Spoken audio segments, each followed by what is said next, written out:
Sveiki, geri žmonės, draugai ir nedraugai. Noriu pasidalinti keliomis savo mintimis apie paskutinės šių dienų realijas. Tai pirma, aišku, tas pilietybės atėmimas iš Drobesko, tos čiuožėjos. Na, čia aš esu tarp tų, kurie nelabai jau čia jos gailisi, jos tie nuopelnai irgi ten mums, kaip pasakyti, nežiūri jokio krepšinio ir sporto po to, kai lietuviai žaisdavo su Rusija, dar sovietų rinktinė CSK, nes tada turėjo prasme.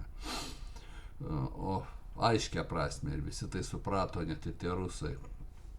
Dabar tai yra tik verslo rūšis, kur kas pasamdo kokį žaidėją ir panašiai. Tai neišimtis ir su šita Margarita Drobesko. Klaida buvo ir yra dalinti pilietybės, bet kam, kur pakliuvo, reiškia, kas atstovaus tave. Vakar jis buvo nepilietis, šiandien jis pilietis ir atstovauja mylimą Lietuvą. Tai čia ne tik jos.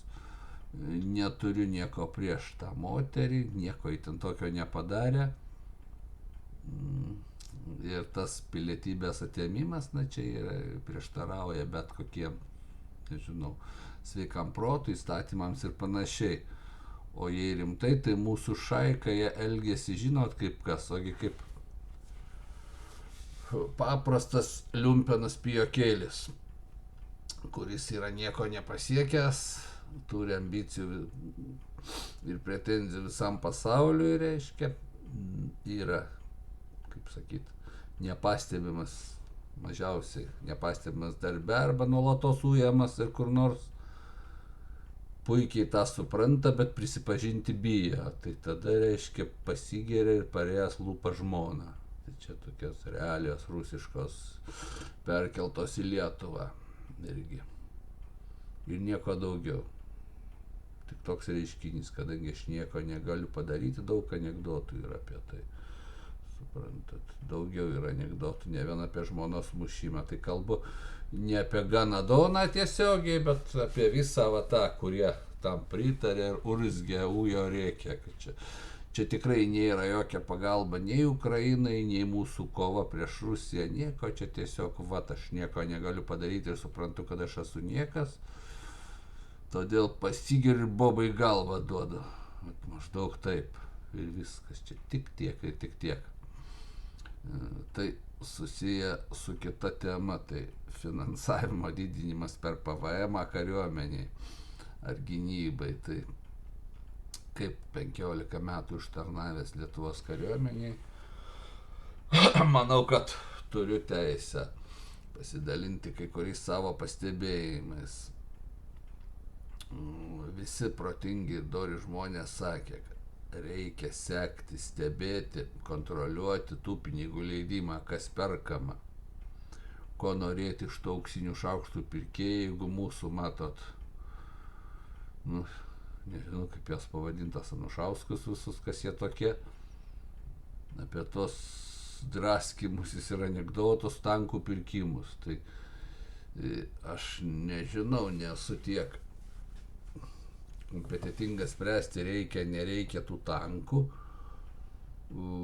bet mano požiūrį jie yra lengvai sudaužomi. Teritorija mūsų maža, objektai kariniai tik tai iš rusų perimti, rusų pastatyti, jie jų nepamiršo, reiškia, nes naujų mes nieko nepastatėme. Ir nupirktų tos tankus, juos galima sudaužyti per pusvalandį, ko gero, raketomis. Tuo labiau, kad mes neturim jokios nei prieš raketinės, nei prieš lėktuvinės gynybos. Tai čia visi tą sako jau net ne karo specialistai. Mes matom, kas vyksta Ukrainoje, kaip ten kariaujama. Iš tikrųjų, iš tiesų. Kažkaip per visą kariuomenėje buvimo laikotarpį neteko būti Vitkaus tam inžinierijos batalione. Ir paskutinį su fūra važiuojant vežiau karinę techniką iš Vokietijos. Tai ten įvažiuoti ir išvažiuoti dideliems gabaritams, yra tragedija. Jeigu reiktų greitai, staigiai ir daug ką išvežti, tai būtų neįmanoma. Aš jiems patiems sakau, kaip jūs čia, jo, sako jie. Tai čia tik reikėjo pasirūpinti, planuojant Kauno miestą. Jeigu jo iškelti negalima, to bataliono, kad būtų išvažiavimas normalus. Dabar ten, dieve mano, tie posūkiai tokie dideliais gabaritais, pontoniais tiltais, visokiam vėl ten, didelė ta technika yra, labai sunku. Tai tikrai nedaug kainuotų, bet jiems nerūpi, suprantat. Va.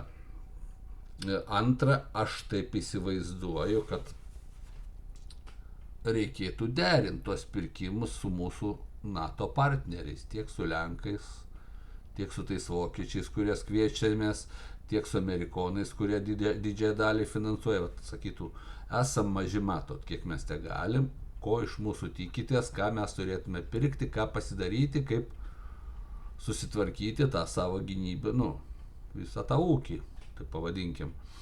Betgi, nežinau, bent nesigirdėjo, kad tai būtų tariamasi su kažkuo. Reiškia, perkama, iš kur duoda atkatus, tai kokie nors bokseriai, ten dar kažkas neaiškaus ir panašiai, ir galų gale gaunasi, kad mes neturim nieko.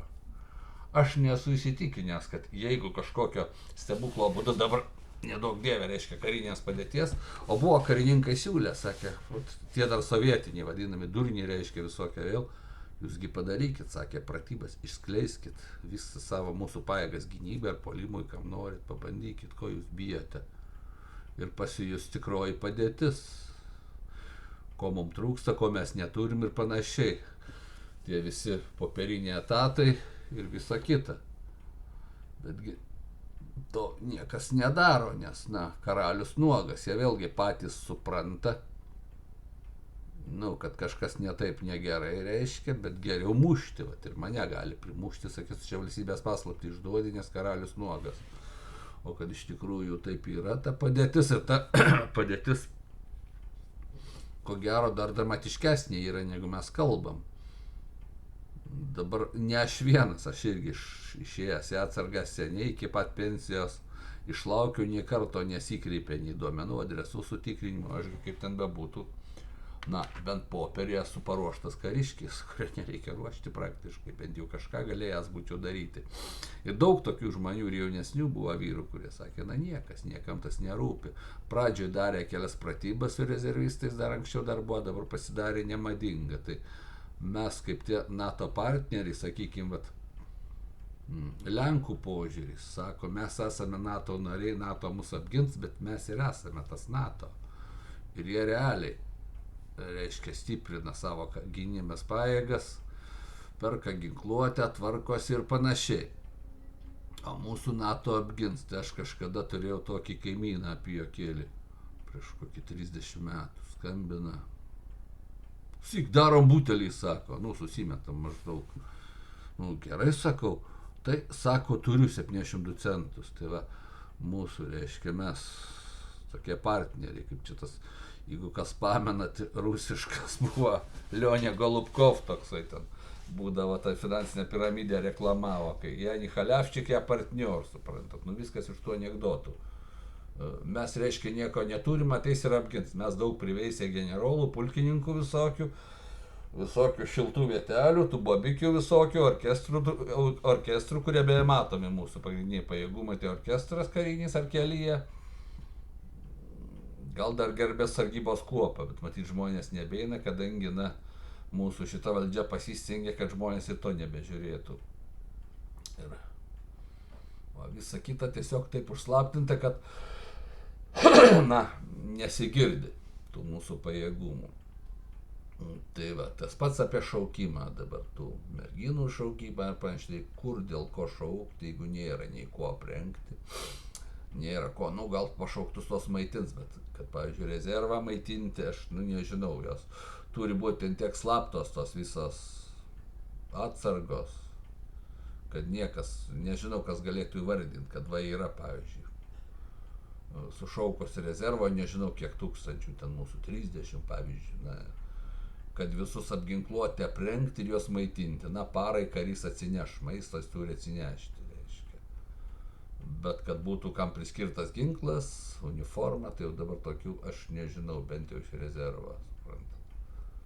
Jeigu kas žinote kitaip, tai pasidalinkite tuo. Šaulių sąjunga, ten net kalbėti nenori, į ką pavirto, tai Rosgvardija reiškia žmonių mušimų ir represijams, kadangi Piš vadovaujama. Tai tie gali būti irgi čia vienas iš jų vadų, džiaugiasi, kad su strateginės komunikacijos ten tuo departamentą, kaip jis ten vadinasi, jie bendradarbiavo. Tai čia su tais, kurie kaukės reklamavo ir skiepus ir gaudė žmonės. Su rogutėmis ir miške be kaukių. Visa mūsų gynyba. Dar paskelbta, kad pripirko riaušių malšinimo įrangos. Tai kad per 30 metų pas mus nei kvapo riaušių Lietuvoje nebuvo, išskyrus 2 atvejus organizuotus mūsų kagabistinės valdžios. Tai čia jų pačių buvo provokacijos. Va. Ir viskas ten. Ta juokinga tvora, reiškia, aš kažkur įkėliau, reiškia, taip ir matau sienos apsaugą, kaip va tą vaiką įsivežė su guminė valtimi, man pirma asociacija, kai plaukia gondola ir dainuoja Sole Mio, suprantat, ramiai per tą sieną. Tiesiog, na, čia tyčinė, matyti, yra tyčinis sabotažas, nes dirbama iš tikrųjų Kremliui. Iš vienos pusės gynybos jokios apsaugos sienos jokios nėra, iš kitos pusės pykdomi ir erzinami žmonės. Ir dabar dar mes jau pakelsim PVM, kad skirti kariuomenį. Tai gal geriau pradėkim kontroliuoti, ką perka, ką įsigijam, sudaryti planą, ko mums reikia, kiek mes galim ir panašiai. Ir dabar, kai jūs ką nupirksit po 5 metų, tai kas ten žino, kas bus su ta Rusija, kas bus su mumis. O žmonės pikti dabar. Ir vis daugiau tokių atsiranda bent jau balsų, kad visi čia laukia Rusijos. Mat, jie įsivaizduoja, kad ten tvarka, kad ten gerai žmonės gyvena ir ten demokratija. Tai čia kita tema, kas mane labai papiktino. Dabar čia tie visokie bet kokį pamato šlamštą Slava Ukrainį rašo. Tai jūs atskirkit Zelenskį, atskirkit jų radą, atskirkit oligarchus, atskirkit nuo Ukrainos žmonių. Nuo tos pasipriešinimo armijos, kurie kovojo, tai lygiai taip pat patiria juodinimą, puolimą tiek Stepanas Bandera, tiek Šukevičius, tiek visi. Čia reiškia jos visokiais fašistais, kaip mūsų Noreika, kaip mūsų Škirpa, viens prie vieno. Ir visokios sušiktos Vanagaitės Ivaškevičiai ir jų pasiekėjai, reiškia, bando juodinti. Tai čia vienas prie vieno. Vienas prie vieno su mūsų, tai aš tą puikiai suvokiu. Ir mane tai žaidžia, reiškia, visi dabar gudrus, visi svarbiausia, ko tas pseudopatriotais pakalbė, visi buvo sausio 13 prie Seimo ir visi mes žinojom, ko mes norim, kas bus ir kaip bus. Nieko mes nežinojom. Mes žinojom, kad norim nepriklausomybės, mes žinojom, kad norim laisvi ir kad kažką reikia daryti. Taip, buvo gudresnių, kurie turtą išvogė, išparceliavo. Buvo gudresnių, kurie liko tarnauti, o tie, kurie 75 metam užslaptinti KGB, tai dabar matom, išlenda visiekių vaikai ir anūkai valdžią, o nežinau, aš pagal save sprendžiu. Tai tikrai laukiau, mačiau, kad tai kažkas gražaus, kažkas nauja, buvo didelis emocinis pakilimas ir tautinis, ir laukiau. Aš buvau šalininkas stojimo į Europos Sąjungą ar į NATO ir tai buvo teisinga tuo metu.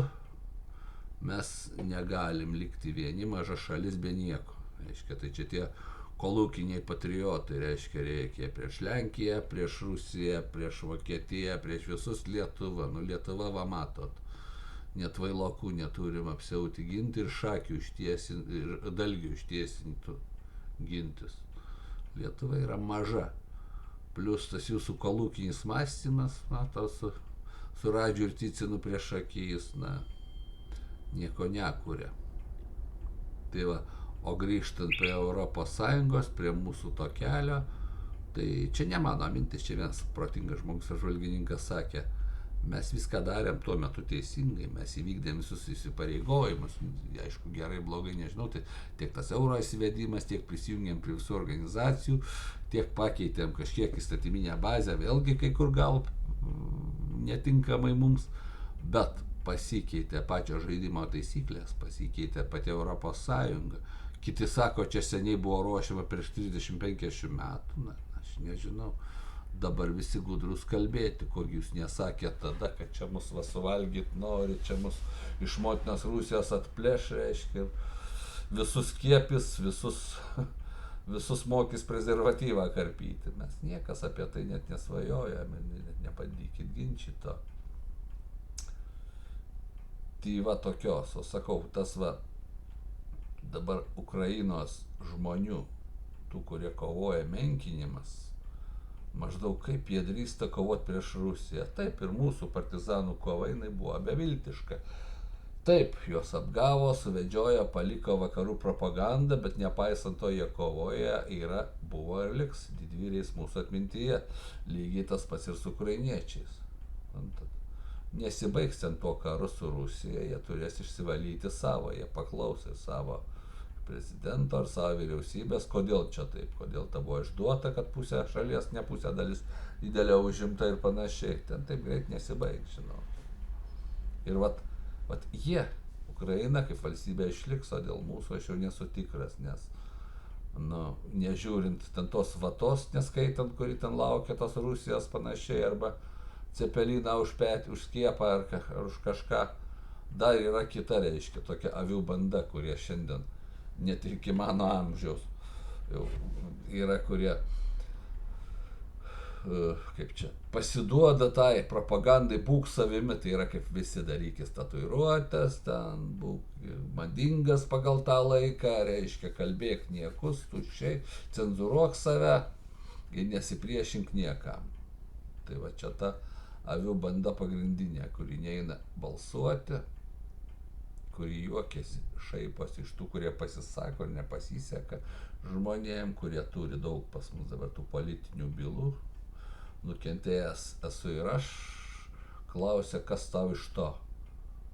Nežinau, kas man iš to, aš jaučiuosi žmogumi, tai ir tiek. Kiekvienam savo, visais laikais buvo. Kažkas kovoja ir iškovoja mums tą laisvę, nepriklausomybę, o kažkas mielai naudojasi tą lietuviškų pasu, kad keliauti po pasaulį ir šikti ant Lietuvos. Tai matyti ir dabar liks kažkas, bus tas pats, kažkas kovos ir iškovos arba pražus bus sužlugdyti, o kažkas sėkmės atvejai, kurie dabar šaipos ir tyliai laukia iš krūmų, reiškia, naudosis tais iškovojimais. Deja, matyti, kitaip būti negali. Tai va, tiek mano padrikudė minčių apie šias realijas. Ruošiuosi į darbą ir visiems geros dienelės. Komentuokite, sutinkate, nesutinkate. Ir ate.